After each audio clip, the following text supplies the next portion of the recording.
Good morning, everybody. How are you doing? Today is Saturday. Looks like the 15th of November.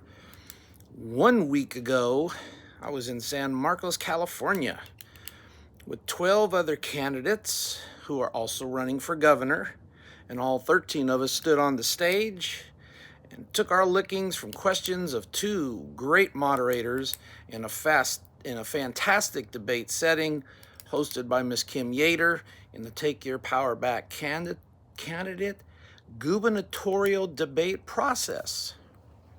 It's very entertaining, very interesting. A lot of people there for that event.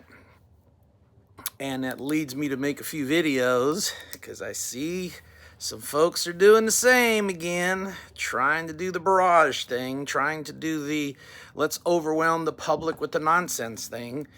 And, well, you know, every now and then you got to play the game. So let's play the game.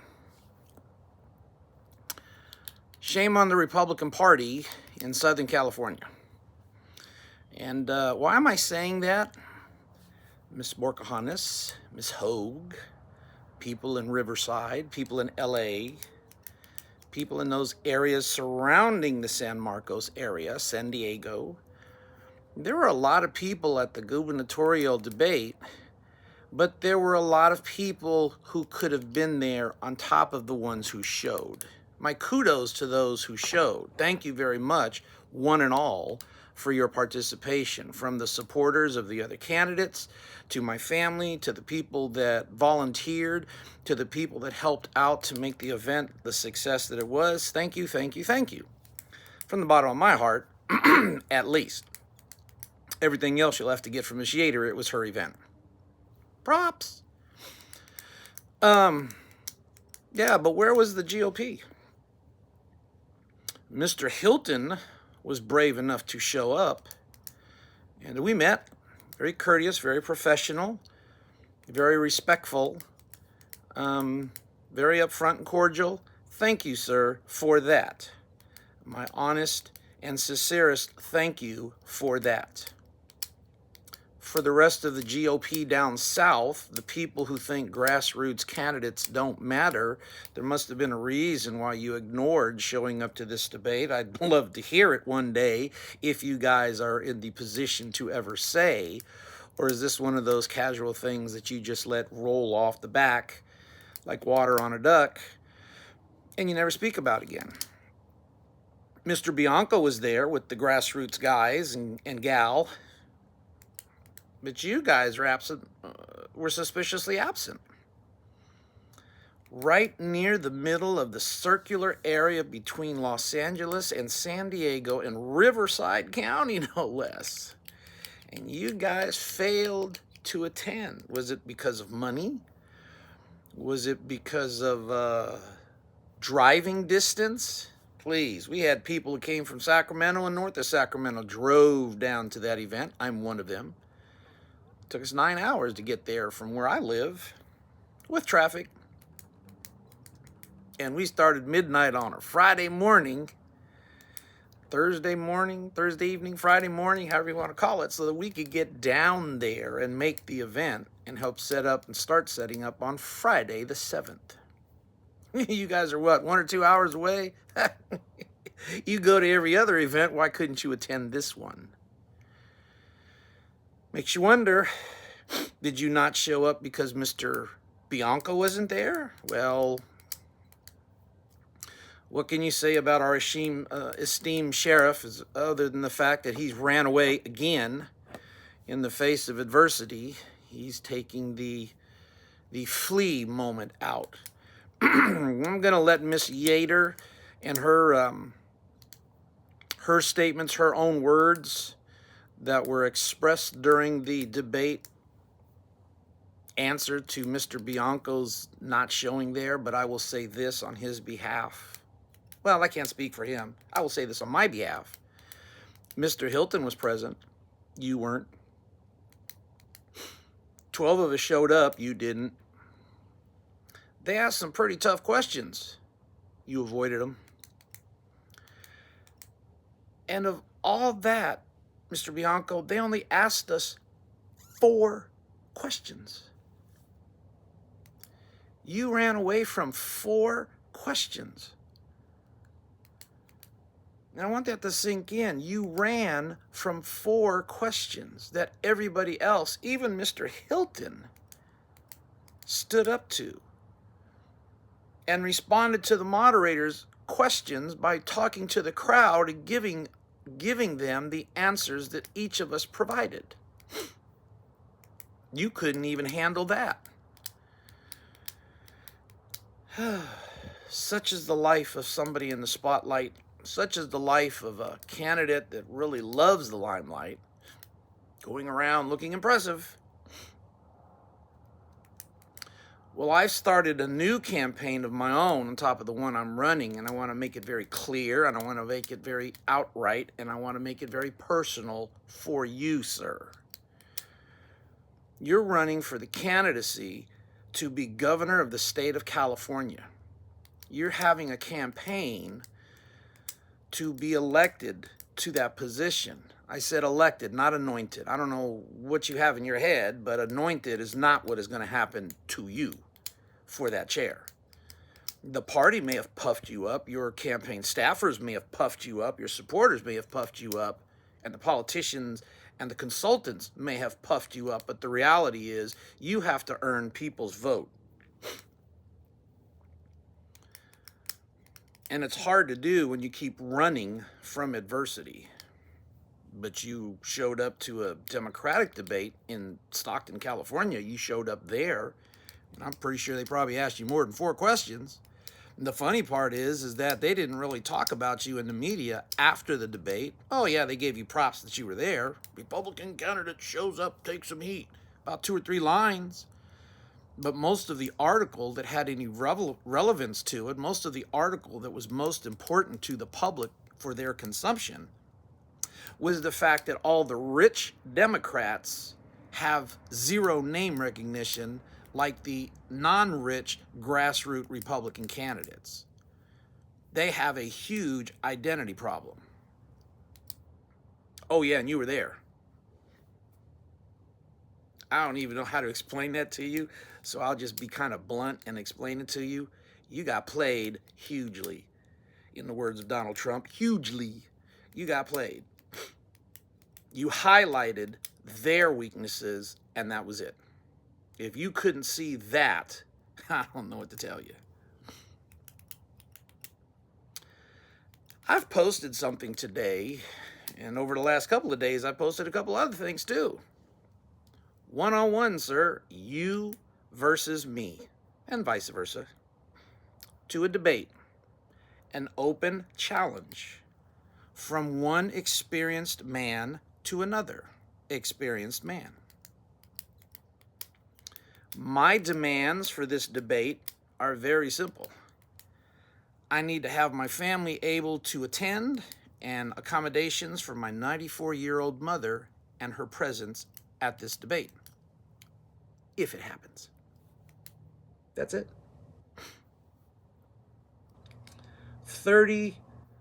over 30 years of experience in my livelihood, 15 years in military service, 4 years in state service, 11 years in county service, 6 years in federal service, not including the 4 some odd years in between for little jobs, social security jobs, industry security, hospital security, business security, neighborhood security. We'll just take the major ones.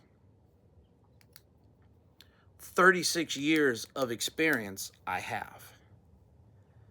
And I'm willing to challenge your 30 years of law enforcement experience in a one-on-one debate. Those are my conditions for attending. Here's what I yield for you. You can pick the location, choose the day and time, pick the topics of discussion, decide if you want to have media present or not, and which media you'd like to be there. Decide on whether or not you would like to have an audience and the numbers to be present if allowed, or 0 if you choose that you don't want an audience. The city in California, preferably, the state in California, preferably, and anything else that you might deem that you need to have for this debate. Your 30 years of experience versus my 36 years of experience, lawman experience versus military and all the other accolades I've just presented experience. One-on-one. No excuses.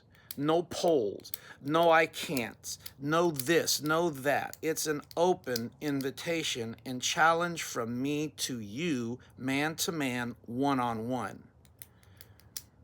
And this is a very serious challenge because I'm not joking. You might think I am, but I'm not joking at all. You've knelt to a mob. You've ran away from a 4-question Republican debate with other Republican candidates, made excuses of why you couldn't be there. You run towards the Democrats. You run away from the Republicans. You glorified your position as a candidate at the expense of a person that you charged with a crime that the target of the crime stated never existed. So there's that. And every time there's some adversity that pops its little ugly head, you run away. Kind of like Kamala Harris. The excuse that you're giving is this: the pundits are covering for you, your supporters are covering for you, you're covering for you. Hell, even some people in the media are covering for you, sir, and you know that just as much as I do. I'm in the lead. I got 20% lead in the polls. Why, Mr. Naranjo, do you feel I need to debate with you, the lower end of the poll, the lower end of the totem pole in the spectrum? You're nobody to me. I hope you think that. I really do. Because that lets me know how you feel about everybody else that you feel is not good enough for you. You've boasted a couple of times that you're 20% up in the polls. Yes, you have. I'm following some of my opponents on what they're doing and how they're doing it.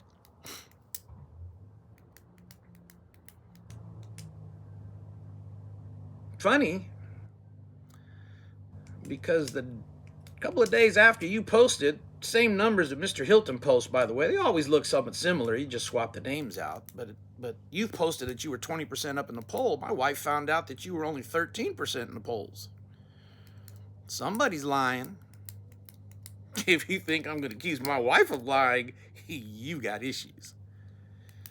And lo and behold, in the last 48 hours, the Los Angeles Times came out with those same numbers, sir. You're 13% in the polls. In the last 5 days, you've dropped 7 points. But the most recent post you put on Twitter is you're bragging that you're in the lead with 13 points. 5 days earlier, boasting that you were in the lead with 20 points. Well, which one is it? From where I'm sitting, in my perspective, we just had a report. Somebody just put out a report, education report. Colleges are complaining that we have seniors graduating from high school. They can't even do basic simplistic math. They got to go back to get mathematical skills to continue with their college education.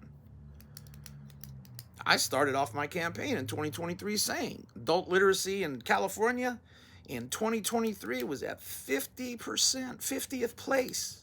50th place out of 50 states. I'm going to let you figure out what place that actually is. It's called first place at the bottom. Loser status, sir.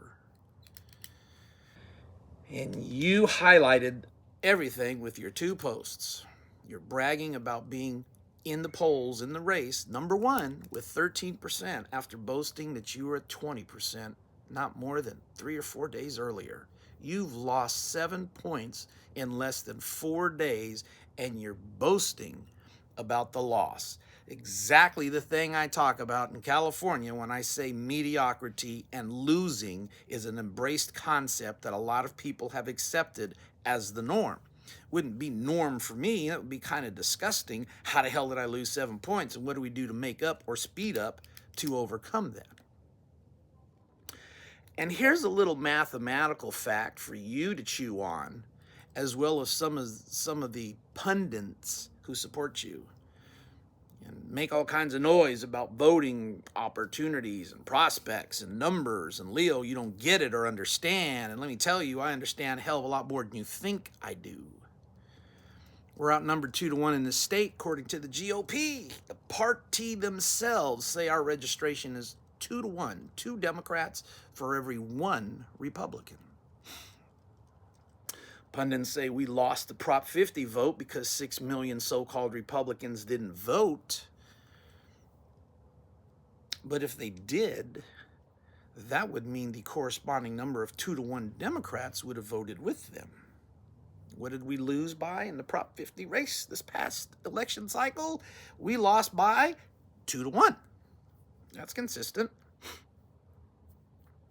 Still making that same platitude about cheating. Still making that platitude about there's all kinds of illegalities. I've yet to see somebody charged. I've yet to see numerous cases get compiled into one.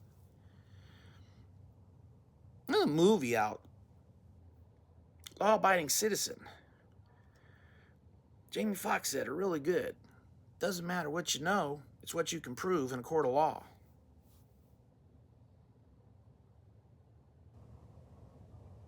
We have all kinds of proof that they're stealing the election. We have all kinds of proof that they've cheated. We have all kinds of proof and knowledge that these things have happened. Where is it in court?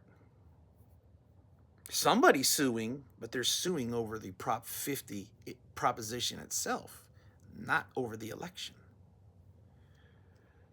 DOJ is getting involved, but hell, we've known this problem has existed for many, many years. Why wasn't it brought up during Trump's first term?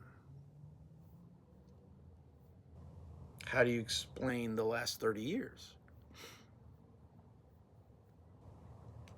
I call it crappy campaigning, crappy candidates, crappy policies, crappy platform. And that's how you end up losing consistently. Failure that is accepted as the norm and an okay position to be in allows you, in second place to continuously raise money for campaigns that go nowhere except into the pockets of the pundits who support the campaigns. Vis-a-vis some articles now you're hearing about Kevin McCarthy and Ms. Patterson and their newfound position of being consultants. And what's the most recent article I've read? Getting paid almost $500,000 to jack the Prop 50 election process on the Republican side so that it failed. That's the allegations. I'll leave the pundits to figure out the truth. So here we are, back again to where I was talking to originally. You and me, sir, one-on-one. I yield the field to you. And most military people would say I'm a complete and abject idiot to do that because nobody really ever allows their opponent to pick the place of combat. I am.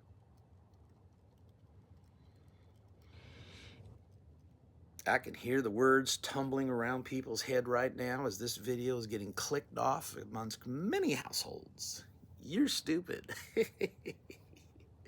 You have no clue what you're doing. You're an abject idiot. Okay. I'm glad you think that way. Because if I was an abject idiot, why would a 36-year veteran of life stand here in front of the world, sitting down, in front of the world on a video, openly challenge a 30-plus year law enforcement individual running for governor, same thing I'm doing, in California, to a one-on-one debate and give the man everything he would need to set it up that I'm willing to agree to with the condition that my family and my mother have accommodations to be present. Am I stupid, as some of you people are probably thinking? No. Am I politically naive? Oh, far from it. No. I might not be as astute as some of you claim, but I'm far from an idiot. Am I cocky? Cocky gets you in trouble. Am I egotistical? I don't need to be egotistical to you. For what? Is it boldness? I'll let the military define that for you. Is it confidence? That should already be plain and evident. So let me add this into this mix, because this is what I posted also earlier in this week. I walk and stand with Jesus Christ, so who or what do I need to fear? My wife supports me.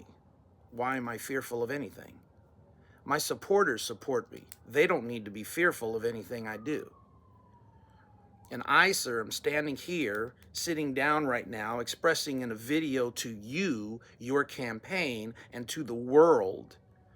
I'd like to speak with you on a stage and have a one-on-one debate, your experiences versus mine, for this state and the seat of being the governor of California in the 2026 election. An honest, open, and truthful debate. And I'm yielding the conditions for the debate to you. You pick the time and the place, I'll be there. My day will be clear to show up to that event the day before, the day of, and the day after, specifically for you. That's how confident I am.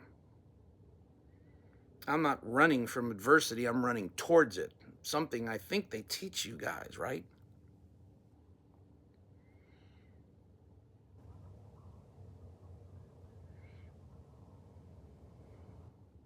This right here, 13 stitches I got. Playing intramural flag football shortly after I got out of the service.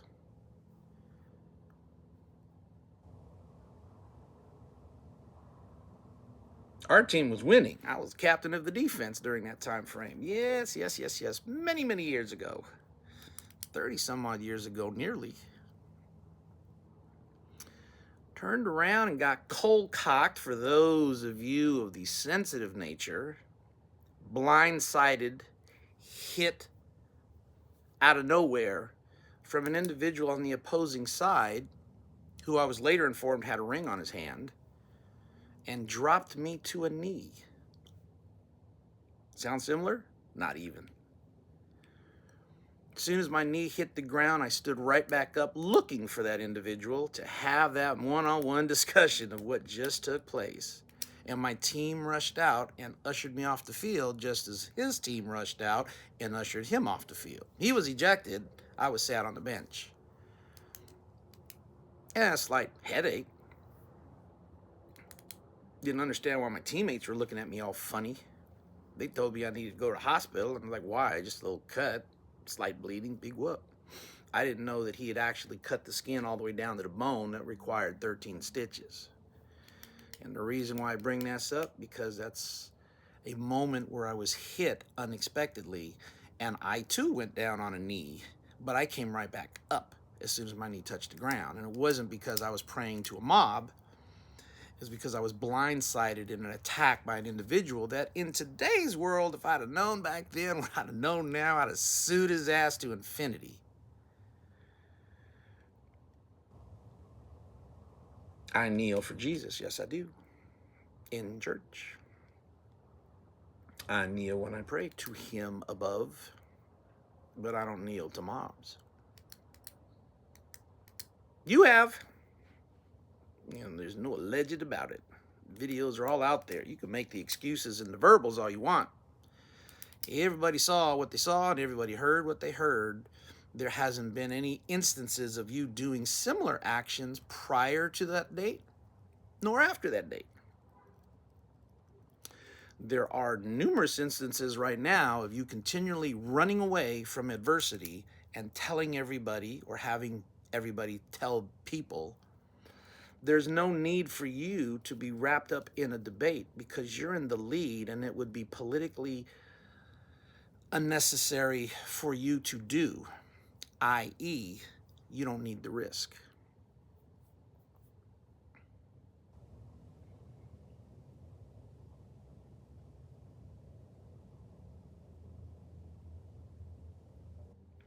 I'm thinking of what to say in the politest terms, in the most professional way I can say it to you, and I can't really come up with any, so to speak. So I'm just going to say what I say, and the chips fall where they may. You knelt in front of a mob. You ran away from 13 other people on the stage, including Mr. Hilton, which I find funny. You ran towards the Democrats. I hear whispers you used to be one and you switched sides so that you could run in this race. We'll let the fact checkers dig that one out too. You had a mini debate with Mr. Thurman and had your ass handed to him. Fox 11 News hosted that on their stage, and you got embarrassed.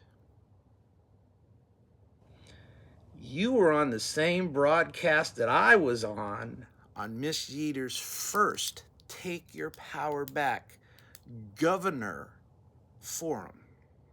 You remember that? Yeah, I do. Kept it for prosperity's sake, because I liked that. That was a good debate we had. Good conversation. Each of us got flamed for an hour. So did you, so did I, and so did Mr. Zaki. And we took our shots that Kim gave us. We took the heat that Kim brought to us. And I continually ask for interviews from podcasters. Either side of the aisle, I care less. Ask me what you want. If I can't take the heat, you're going to know it. If I can't take the heat from you, I don't need to be in this race running for governor. And so I put myself in the way of adversity.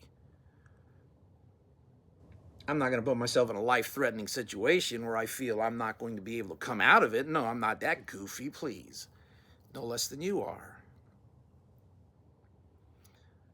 But I've taken myself to these points of contention and have taken the shots and the hits from the very people that offer it to me. Hell, I've even gone online and taken on an entire forum podcast room from a patriot group that literally blasted me for 2 days and stood there and held my own against them, as I've held my own against county officials in the elected status, in the managerial status. And you can't even bring yourself to accept the debate of one person with all the droppings, the trippings, and the situation that you can control. You're afraid to even do that. You don't have to acknowledge this video, sir. You don't have to acknowledge my challenges. I'm going to keep putting out what I put out because the world is going to see I'm real in trying to get you to have an open, honest debate, and you are running away from adversity each and every time. If you can't face me, how the hell are you going to face the problems that they're facing the people of this state in California as a governor? And people are always quick to point out, oh, Leo, what are you going to do if you ever have to take on the unions? Hell, don't ask me, ask Mr. Bianco. What would he do? Right now, it looks like running away seems to be the first obvious choice. But we won't know because that election process is far into the future. But if it's any indication of what you're doing right now as to how you would react in the future, that speaks for itself. When does your term as sheriff end? 2028? That's going to be interesting to see when that question starts hitting you hard as well. When are you going to resign to run for governor? Or are you going to hold out till the last minute when you can drop because you still want that $625,000 a year paycheck with no complications to return to your little fiefdom in Riverside County to be sheriff.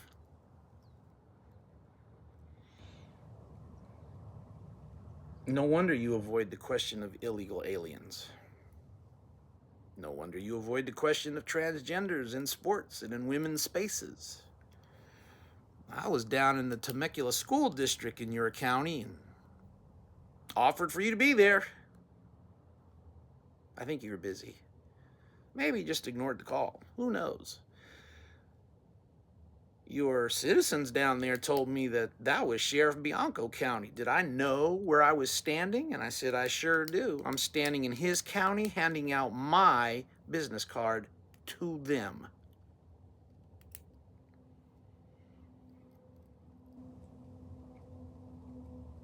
And when family is settled and holidays are over, I'm going to go back to Riverside County and speak with your constituents about candidacy options, because that's just how bold I am. Knowing it's your town, knowing that you're the sheriff, and knowing what you've done with law enforcement to somebody else who's challenged you.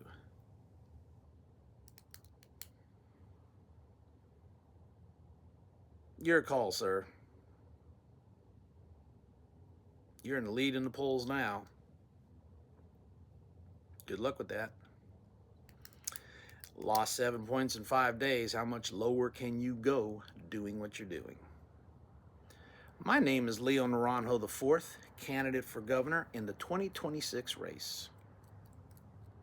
Hope you folks take an opportunity to look me over. Look at my website, Leo Naranjo, the number 4, governor.com. Get it updated as much as I can, as often as I can, with information that I feel you, the voter, should need to decide whether I'm the candidate that you want to see, speak, or hear from running in this race. We start dropping real paperwork in December, and that time frame closes out in March. Chaff from the wheat starts to separate. People worried, concerned, crying over the amount of people running for office. We've all filed California Form 460, our intent to run. That's all that is intend to run. And I, for one, don't care if there's 50 people running, 5 people running, or 5,000 people running. It doesn't matter.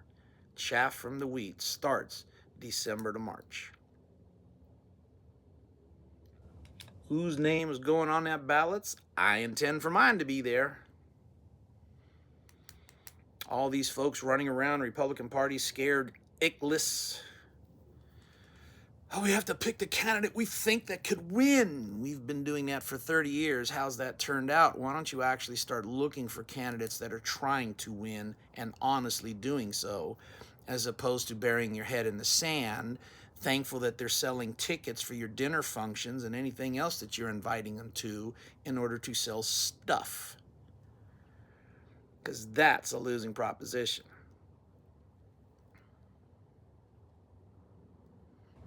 Start vetting candidates, people, me included. Yes, I even said that, me included. Vet them hard, put them to the test, ask the difficult questions. But if you keep having the same response, if you keep making the same platitudes, the same argument, and taking the same stance, Leo, you don't understand. No matter what, we can't let a Democrat win.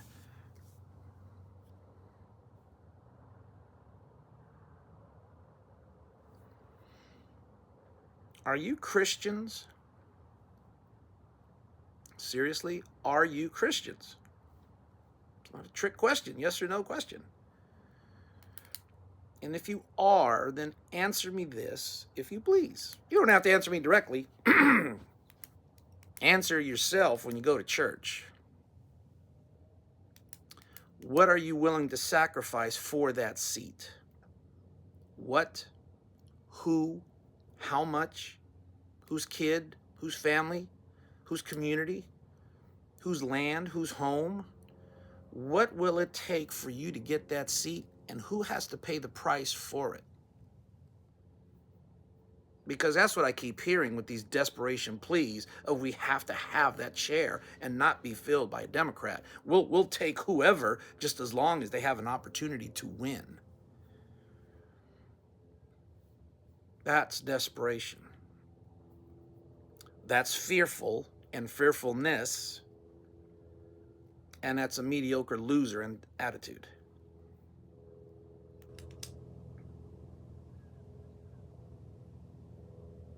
Winning is not a disease or a plague that can infect you and cause you harm. Adversity is not something that you run away from because you're too afraid to deal with it. And you haven't dealt with it for so long that you've gotten used to never having to deal with it.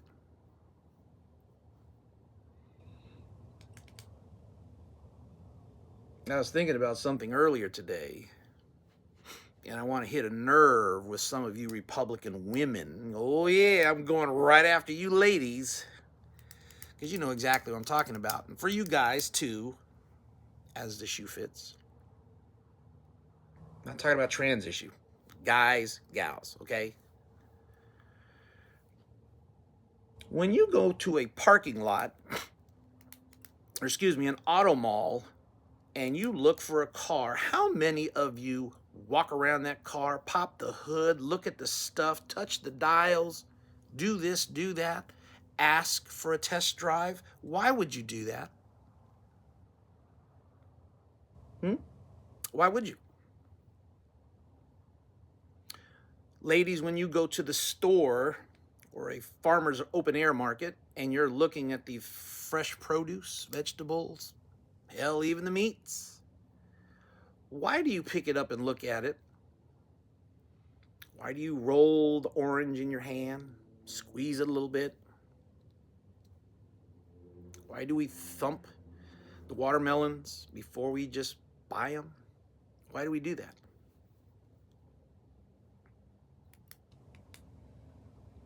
Why, when somebody hands you something, you kind of pause and look at it, make sure it's okay? When you meet somebody, what do? You kind of look at them, you look them over. Dating people know this very well. So do husbands and wives. What are you doing? Why would you do that? Just accept it and move it along, right? Hey, no big deal. I want fruit on the table. I just bought some. Didn't realize that it was like 12 hours away from being rotten. Wanted a new car, just got the first thing smoking. Didn't realize when I went down the road, the engine was never really connected to the chassis.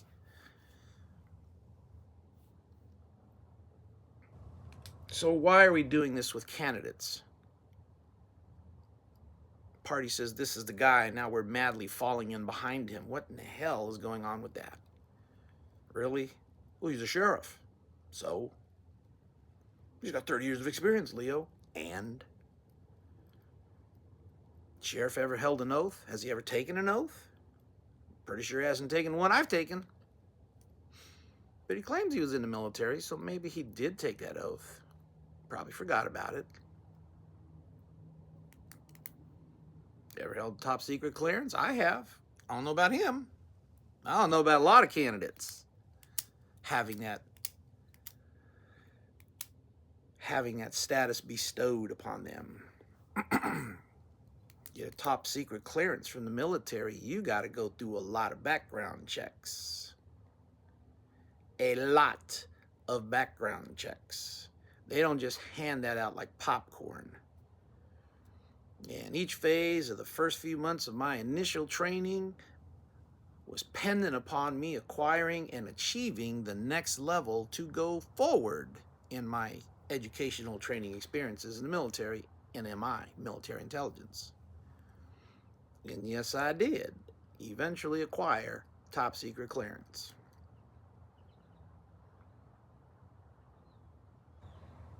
I've probably got better clearances than some of you people currently in office right now.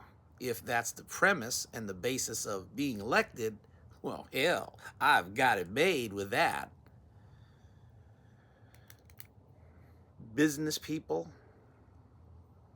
We have to have a businessman in here, Leo. You just don't understand. No, I do. I don't think you do.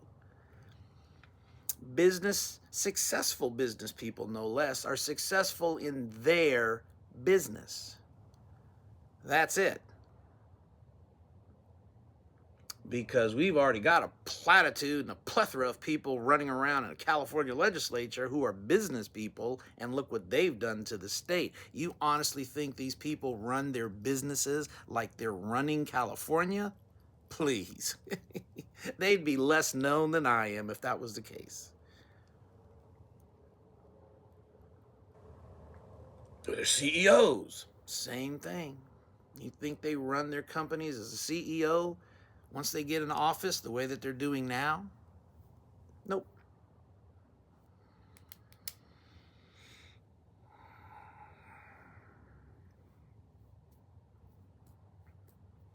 I bring this to your attention because time is moving forward, and our party seems to still not get it on the 2026 race.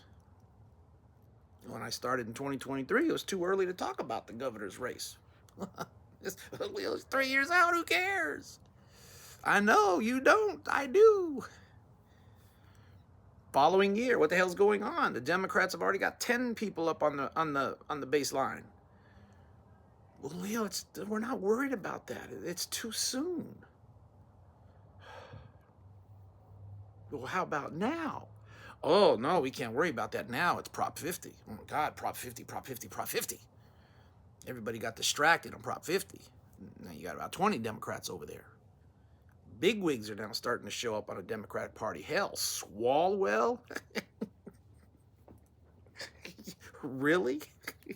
You bringing the guy with the Fei Yang Yang issue after what Gavin Newsom has kowtowed to the Chinese government for the last, 7 years? He's going to jump in? Thank you, Jesus. It made my job easier. Love to take him in debate too. But they don't want to debate a real person. They want to debate the easy person that they can walk over.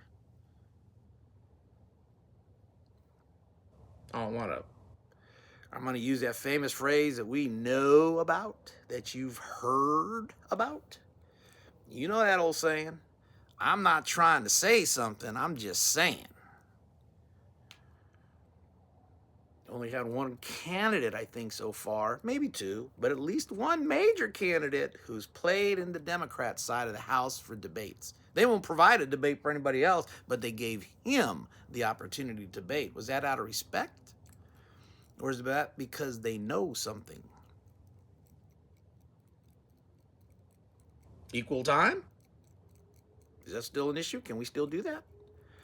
I'd like to see them for equal time. I don't think they're going to entertain my opportunity to go there and debate with them, but I'll leave that option open. That's up to the demos to decide. But there's my challenge to you, Mr. Bianco. Standing tall, arms out, hands open, palms up. And I'll even turn around so you can look at me up and down and see there's no catch to what I'm suggesting. A debate between you and I, one-on-one, all conditions for you, with my 2 requirements.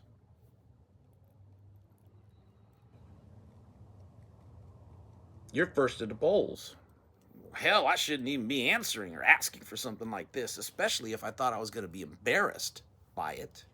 You're so good, I would be hammered, right? Made you look like a fool.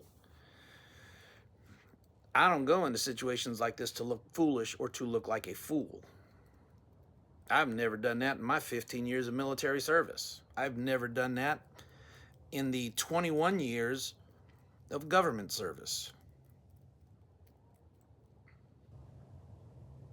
So you can take this to the bank. This offer is genuine and for real, honest, sincere, and serious. At some point, you're going to have to debate somebody sooner or later. And the debate is not going to be friendly.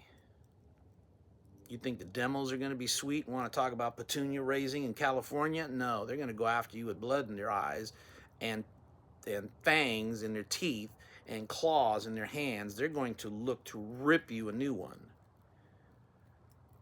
If you can't take me on, how are you going to face that? Leo Naranjo IV. Find me at Leo Naranjo #4governor.com. Look it up. Feel it out.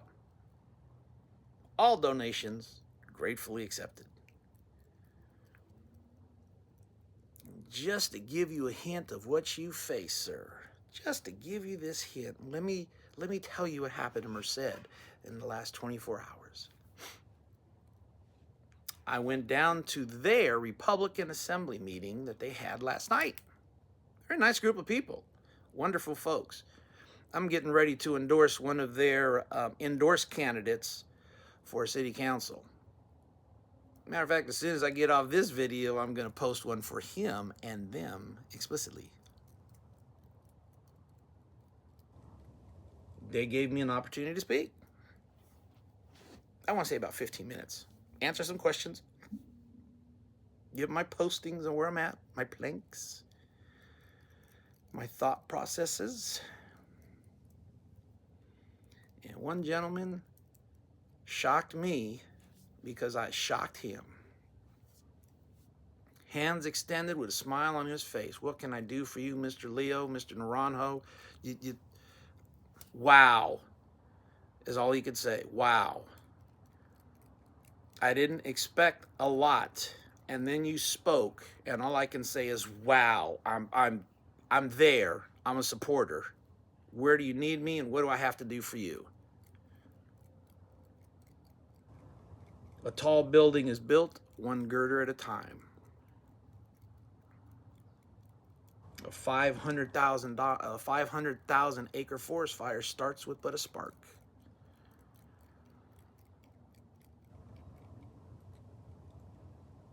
If I buy my own poll, I'm up 35 points from all of you. Oh, but I forgot that point. Let me go back to it in case you thought I forgot.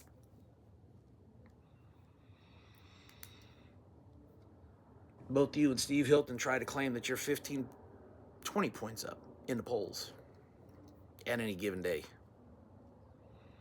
The two of you collectively are around 10%. That's you and him added, divided by 2. You're only around 10%. Plus or minus for deviation. Katie Porter, give her about 14%, 14, 15 in any given day. Everybody else down below. We'll just take you 3 for right now. Not including anybody else on the demo side. But over 50%, almost 40% to near, about 40% are undecided. And in the last election, last governor election, 50% of the population stood away from voting. They sat out. We're not even talking about Prop 50 and that debacle, because don't forget, everybody said California went red for Trump. Well, what the hell happened on Prop 50? Percentages, voting was abysmally low. Yes, it was. 6 million short. Yes, it were. So if you're 6 million short on the Republican side, but you cast about 2 or 3 million votes on the Republican side, that gives you about 9, top of the head math, that is, 9 million voters.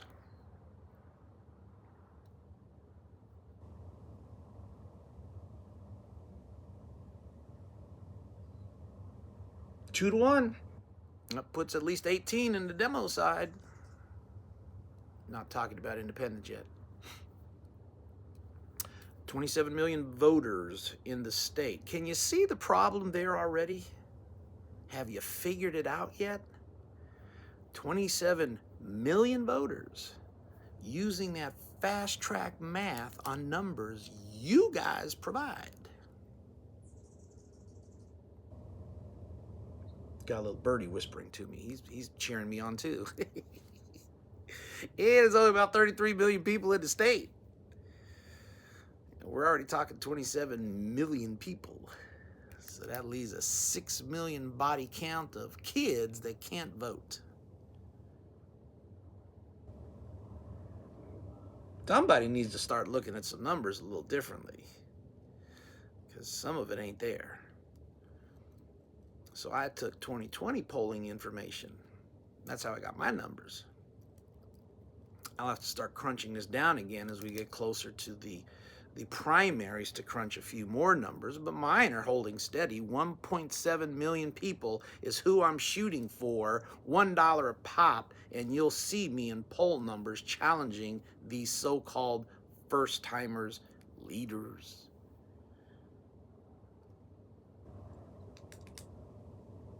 I didn't want to make this long, but it ended up long. I'm sorry. Apologies.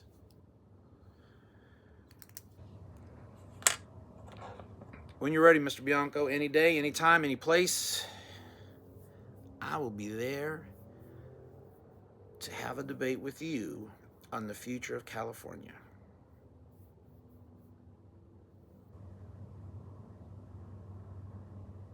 And for some strange reason, I keep thinking of the movie Gladiator.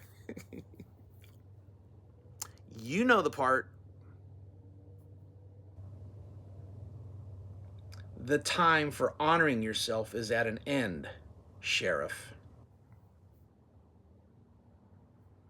Have a great afternoon, everybody. Leo Naranjo IV, leonaranjo4governor.com. Please check it out, look it up, see the videos, see the information that's there. Whatever questions that you have, by all means, write to me, and I will respond back to you. You guys want to hold forums and vet out a candidate? Any day, any time, any place. We'll try to be there. Thank you very much. God bless you all. Have a great cloudy afternoon. Bye-bye.